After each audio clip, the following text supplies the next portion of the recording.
Tapos lang namin yung briefing tungkol sa flooding situation sa Region 3 at talagang ramdam na napakabigat ang ulan at napakarami ang bumagsak na tubig. Kaya't na-overwhelm lahat ng mga ating mga flood control na flood management program.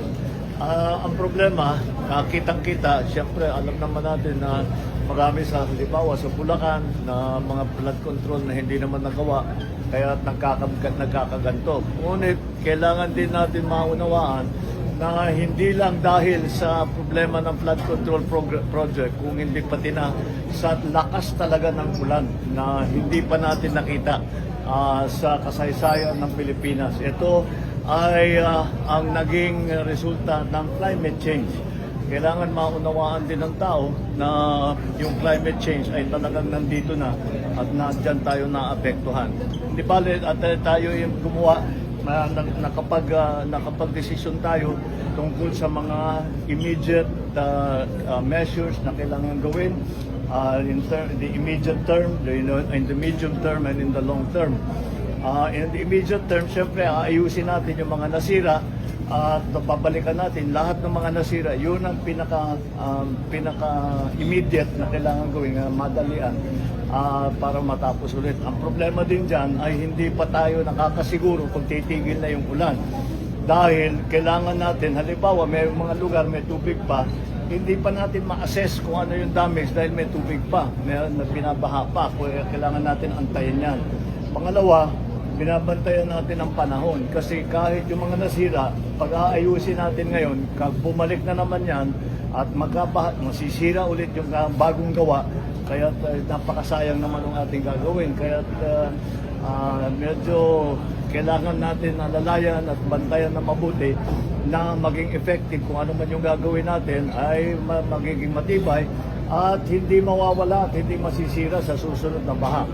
Kaya lahat ito ay aming napag-usapan at napagplanuhan at immediately there is a project for Sabo River Dams na 5 kaagad sa Nueva Ecija dahil ito yung kumukuha nun sa tubig sa taas. Sierra Madre na yung pinagkukuhanan ng tubig at yan ay makakatulong para bawasan ang bilis ng pagbaba ng tubig, mabawasan ang siltation at makakapag-ikot pa tayo ng tubig para gamitin for household use, industrial, for irrigation sa agrikultura. Marami pa tayong mga iba't ibang mga gagawin.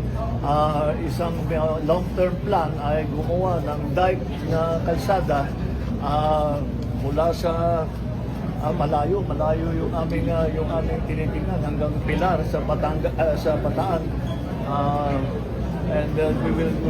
This is the long-term plan sa kasalukuyan na pinag-aaralan ngayon natin. That's about 100 kilometers, kaya medyo matatagalan, pero pinag-aaralan na natin para at the very least, meron tayong plano at meron na tayong masisimulan doon sa napakahaba na gagawin na dike na kalsada para maharang ang tubig na nanggagaling sa dagat, sa Manila Bay. So that is the situation that we have now. I am satisfied that yung immediate needs ng tao, yung kanilang pagkain, yung kanilang shelter, yung kanilang yung healthcare na dala ng pamahalaan ng national government ay nandyan lahat. Hindi naman tayo nauubusan ng gamit, hindi naman tayo nauubusan ng tulong. Patuloy yan hanggat nangangailangan yung tao ay binibigyan natin sila lahat ng mga kanilang pangangailangan. So that is the situation for now. It is still a developing situation. Hindi pa tapos ito. So we will continue to monitor. We will continue to do everything that we can so that we will mitigate the effects of this very strong rain and the flooding that follows it. Okay? Sige, maraming salamat.